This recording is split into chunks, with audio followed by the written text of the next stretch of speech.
Hi అండి, welcome back to my channel ఆంధ్రమ్మయ్యను. ఇది వచ్చేసి నేను వాడపల్లి వెంకటేశ్వర స్వామి దర్శనానికి అయితే వెళ్ళాను. సో క్యాప్షన్ ట్యాగ్లైన్ చూసి ఉంటారు కదా, నా లైఫ్ ఎందుకు ఇలా అయినప్పుడు నేను విసిరేసాను అని తెలుసుకోవాలందో చిన్న స్టోరీని అయితే నేను ఎక్స్ప్లెయిన్ చేస్తాను. బట్ వెళ్ళే దారిలో అయితే నాకు అసలు ఈ నేచర్ ఎంత బాగా అనిపించిందో. సో నాకు నేచర్ అంటే పిచ్చి కాబట్టి ఆబ్వియస్లీ ఎక్కడ మొక్కలు కనిపించిన ఫొటోస్ అయితే తీసుకుంటాను అనమాట నేను. అండ్ కొంచెం దారిలోకి వెళ్ళిన తర్వాత ఏం తినకుండా స్టార్ట్ అయిపోయాం కదా ఎర్లీ మార్నింగ్ అంతా చలిలో. అండ్ ఈ రేగొడియాలు చూస్తే నాకు చిన్నప్పుడు మెమరీస్ గుర్తొచ్చి ఒక 2 అయితే కొనుక్కున్నాను. అండ్ ఈ బ్రిడ్జ్ ఈ నేచర్ అయితే ఇంకా అసలు చెప్పాల్సిన అవసరం లేదన్నమాట. ఫైనల్గా టెంపుల్కి కూడా రీచ్ అయిపోయాము. ఇంకా కొబ్బరికాయలు టెంపుల్కి కావాల్సినవన్నీ తీసుకుని అయితే టెంపుల్కి వెళ్ళిపోయాము లోపలికి. సో లోపల ఫోన్ నాట్ అవైలబుల్ కాబట్టి నాకు తీయడానికి అంత టైం అయితే లేదు, ఛాన్స్ కూడా కుదరలేదు అనమాట. అండ్ బయటకు వచ్చిన తర్వాత ఫోన్స్ కౌంటర్లో తీసుకుని చిన్న చిన్న క్లిప్స్ అయితే యాడ్ చేసుకున్నాను. సో ఈ స్టోరీ ఏంటంటే 7 వారాలు చేస్తే అన్ని కోరికలు తీరుతాయని చెప్తారు కదా. నేను అంత చలిలో 4 years బ్యాక్ మొక్కుకున్నమాట. మా వేణు నేను మౌని మేము వెళ్ళేవాళ్ళం మా బ్యాచ్ కలిపి. అందరి కోరికలు నెరవేరి నాదొకటి నెరవేరకపోగా ఉన్న సిచ్యువేషన్ కంటే ఇంకా వర్స్ట్ అయిపోయింది అనమాట. అసలు అప్పుడు నాకు ఇంకెంత కోపం బాధ అంటే ఆ బాధలో నేను వెంకటేశ్వర ఫొటోస్ తీసి విసిరేసాను. అసలు దేవుడేనా, అందరూ ఈ కావాలి అవి కావాలంటే నెరవేర్చిన వ్యక్తి నాది ఎందుకు ఇట్లా చేసిండు అని చెప్పేసి అసలు ఫుల్ కోపం వచ్చి అప్పటి నుంచి ఇప్పటి వరకు లైఫ్లో నేను వెంకటేశ్వర స్వామికి చేతులు ఎత్తి దండం పెట్టిందే లేదు. సో ఈ స్టోరీ నేను మీతో ఎందుకు షేర్ చేసుకుంటున్నాను అంటే, ఈరోజు నా లైఫ్ అసలు నేను పెళ్ళే వద్దనుకున్నాను. నేను వంశీని పెళ్లి చేసుకున్నాను, నాకు వెంటనే ప్రెగ్నెన్సీ రావడం, మంచి క్యూట్గా ఉండే పాప పుట్టడం. సో అన్నీ హ్యాపీస్ మాట నా లైఫ్లో.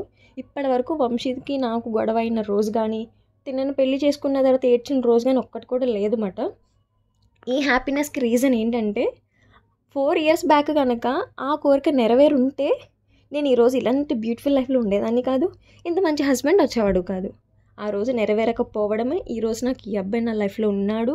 చాలా అంటే చాలా హ్యాపీగా ఉందన్నమాట. దీని అంతటికి రీజన్ వెంకటేశ్వర స్వామి అండ్ మిగతా వాళ్ళు కూడా అనుకోండి. బట్ అందుకే ఇంకా అలా జరిగింది కదా, నాకు ఎందుకో అది చాలా తప్పుగా అనిపించి స్వామివారిని దర్శించుకుని చాలా సారీ అయితే చెప్పుకొని ఇంక ఇలాంటి లైఫ్ని కంటిన్యూ చేయమని అయితే అడిగైతే వచ్చేసాను. అండ్ ఇక్కడ ఐడల్స్ ఉన్నాయి కదా, ఇది కూడా తీసుకున్నాను అనమాట. సియారా కోసం ఒక బొమ్మగా తీసుకున్నాము. అండ్ దేవుడి దగ్గర మనం పెడతాం కదా శనికెళ్ళు ఒక 4, అవి నేను హైదరాబాద్లో అడిగితే 400 500 చెప్పారు. సర్లే అందరు వెళ్ళినప్పుడు తెచ్చుకుందాంలే అని చెప్పి అయితే తీసుకున్నాను. నాకు ఇవైతే 200కి వచ్చింది, దట్టు పెద్ద సైజ్ మాట. సో ఇవన్నీ కూడా తీసుకుని వచ్చేస్తుంటే దారిలో మన ఆత్రేయపురం పూతరేకలు కనిపిస్తాయి కదా, ఇంకా లైవ్ మాట, లైవ్లోనే చేసి ఇస్తాము అంటే ఎలా ఉంటుందని చెప్పి ఆగాము.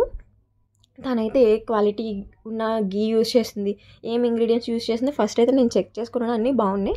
టేస్ట్ చేయమనేది ఇచ్చింది. లేదులే కొనుక్కుంటామంటే లేదక్క మీరు తినండి బాగుంటేనే ఆర్డర్ చేయండి అని చెప్పి 2 types పూతరేకలు అయితే చేసి ఇచ్చింది. ఫుల్ డ్రై ఫ్రూట్స్తో ఉన్నది ఒకటి, నార్మల్ది ఒకటి.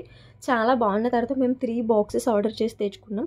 ఎందుకంటే వంశీ వాళ్ళ బావగారికి చాలా ఇష్టం మాట ఇక్కడ పూతరేకలు అంటే, ఆయనకి తీసుకెళ్దామని చెప్పేసి. అండ్ వంశీకి కూడా ఇష్టం, నాకు వంశీకి అన్నయ్య గారికి కలిపి అయితే మేము 3 boxes తీసుకున్నాము. టేస్ట్ అయితే సూపర్ ఉంది. విజిటింగ్ కార్డ్స్ కూడా ఇచ్చారు, నేను అక్కడ మీకు వీడియోలో చూపిస్తున్నాను కదా. ఎవరైనా వాడపల్లి వెళ్తే వాళ్ళకి కాంటాక్ట్ చేసి అంటే పాపం ఆర్డర్ చేయండి, చాలా అంటే చాలా బాగుంది మాట. సో చెప్పాను ఇట్లా చెప్తాను మీకంటే, సో చెప్పండి మేము ఇలానే యూజ్ చేస్తామని. అండ్ ఇంకొచ్చేటప్పుడు కొంచెం కోకోనట్ వాటర్ కూడా తాగేసి, అండ్ చాలా స్వీట్ ఉంది వాటర్ కూడా. అండ్ అందులో తాగిన తర్వాత లోపల గుజ్జు ఉంటుంది కదా టెండర్ కోకోనట్, అది నాకు చాలా ఇష్టం అన్నమాట.